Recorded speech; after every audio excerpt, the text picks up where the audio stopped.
Have you ever stopped to wonder where your relationship with food actually came from? Most women assume it started with their first diet, or after pregnancy, or during menopause.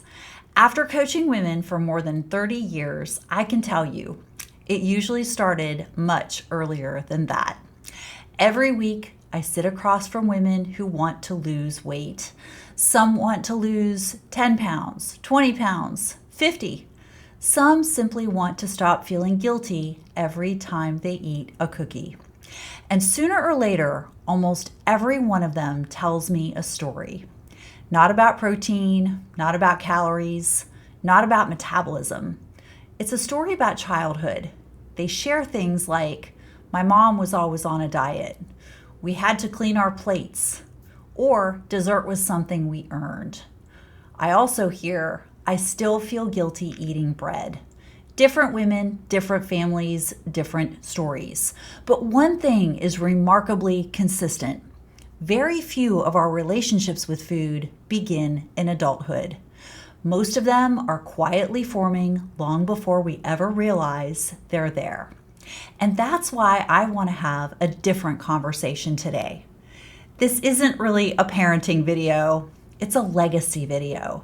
Because whether we realize it or not, we're not just passing down recipes, we're passing down relationships with food. A few days ago, my husband and I were having lunch at Sheetz while we traveled to see family and friends in Pennsylvania. A family was sitting behind us with 3 young children. The oldest couldn't have been more than 4 or 5 years old.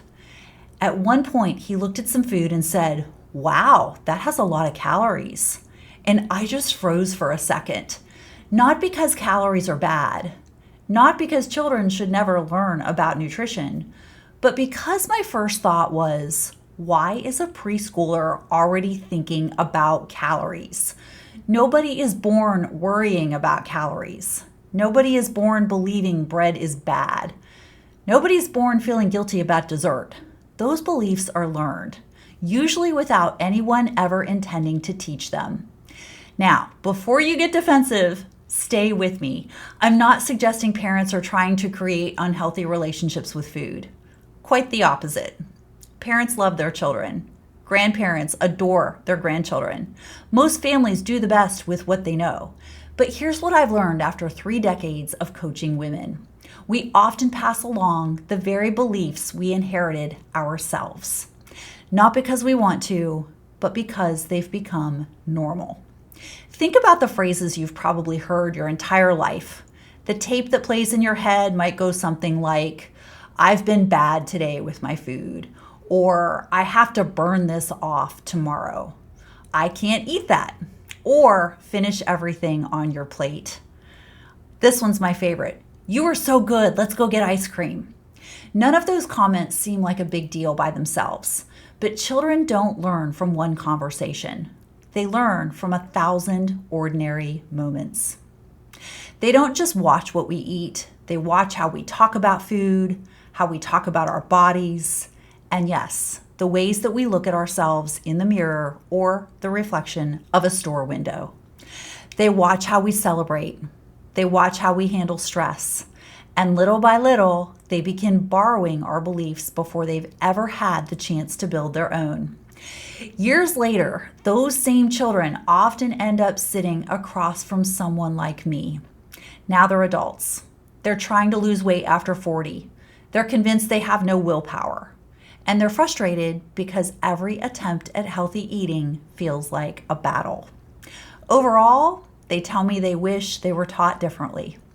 And somewhere during our conversation, the stories begin. They tell me, "I've always cleaned my plate. I've always felt guilty eating dessert. I've always believed that carbs were bad. And I've been on a diet for as long as I can remember." And I find myself thinking, this didn't begin with you. Awareness like that changes everything. Because guilt changes very little. Awareness is what changes behavior. I learned that lesson myself as a young parent. When my son was about 3 years old, I thought it was adorable that he could order for himself at restaurants and ask for what he wanted. The waitress or server would come over and I would proudly say, "Go ahead, buddy, tell her what you'd like to eat." And I thought it was cute. I even thought that we were teaching him some independence. Until one day I realized something. His list of acceptable foods wasn't getting bigger. It was getting smaller. Chicken nuggets, mac and cheese, French fries, corn dogs, the same handful of foods over and over again. And then we had dinner with friends one evening. Our friend's daughter was about the same age as our son, and I watched this little girl happily eat mixed bean and corn salad, pork tenderloin, fresh fruit, all kinds of vegetables, basically whatever was put in front of her. I remember sitting there thinking, wait a minute, kids aren't born with a menu, they're learning one. And that was probably one of my biggest parenting head smacks. Not because I was a terrible parent, but because I was a parent who learned something. And once you see it, you can't unsee it. Now, here's another phrase I hear all the time. Well, they're kids. Usually it's said while explaining another trip for ice cream, another milkshake, another candy stop, or convenience store visit, or another special treat from the bakery or fast food restaurant. And here's where I gently want to challenge you. I actually think that when we say they're kids, that's also the very reason we should be teaching them a healthy relationship with food. Because they're kids. This is when habits are being formed. This is when normal is being defined. This is when they're deciding what food means. Now, don't misunderstand me. I'm not talking about perfection. I love homemade pie. I enjoy birthday cake. And if you've followed me for any length of time, you already know I'm not the coach who's going to tell you to never eat a cookie. This isn't about never having treats. It's about remembering what an occasional treat actually is. Somewhere along the way, we've blurred that line. Here's another observation I've made over the years. Sometimes, and I'm including myself in this, we'll say things like, the kids wanted it. And that isn't the whole story. Sometimes it's the permission slip we've quietly written for ourselves. Because maybe, if we're being honest, we wanted the milkshake too. We wanted the fries. We wanted the donut. Again, no judgment, just awareness. Because awareness gives us choices. When every celebration revolves around food, when every difficult day ends with food, when every road trip requires food, children quietly learn that food is the answer to almost everything. And nobody intended to teach that lesson, but lessons are being taught nonetheless. So let me leave you with 3 coaching principles that I hope you'll remember long after this video is over. First, stop assigning character to food. You're not good because you ate a salad. You're not bad because you ate a brownie. Food is not a moral issue. It's nourishment, it's culture, and yes, it can be enjoyment. When children hear us constantly judge ourselves by what we eat, they eventually learn to judge themselves the same way.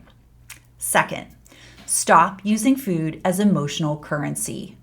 You've been good. Let's go get a treat. You scored a goal. Let's celebrate with candy. Celebrate. Absolutely celebrate. But sometimes let the reward be the experience itself. Or let the reward be family time together, a trip to the park, any non-food way you can spend time together. Help children learn that joy doesn't always have to come wrapped in a drive-through bag. And finally, become the example you wish someone had been for you. Not perfect, but present, balanced, kind. If you grew up hearing negative body talk, let it stop with you. If you grew up believing dessert should come with guilt, let it stop with you. And if you grew up believing exercise was punishment, let that end with you too. Because here's what I know. Children don't become what we tell them. They become what they repeatedly see. 20 years from now, your son, your daughter, your grandchild won't remember every lunch that you packed. They won't remember every dinner that you cooked, but they may remember how you talked about food, how you talked about your body, whether exercise was punishment or a gift, whether dessert came with guilt or gratitude, whether healthy eating felt like freedom or fear. Because children don't just inherit our recipes, they inherit our relationship with food. And here's the beautiful part. Relationships can change, which means this story doesn't have to continue. It can change with one family, one conversation, one meal, one parent or grandparent, and one decision. Maybe that starts with you. If this conversation resonated with you, I'd love for you to share it with someone raising children or someone who, like so many of us, is still trying to heal their own relationship with food. Sometimes the greatest gift we can give the next generation isn't another nutrition rule. It's a healthier example. And if you're ready to build a healthier relationship with food for yourself, not just for the next generation, I'd love to help. You can reach me at jody@rightsizedwellness.com or visit rightsizedwellness.com to learn more about my coaching. Until next time, do good, have fun, be well.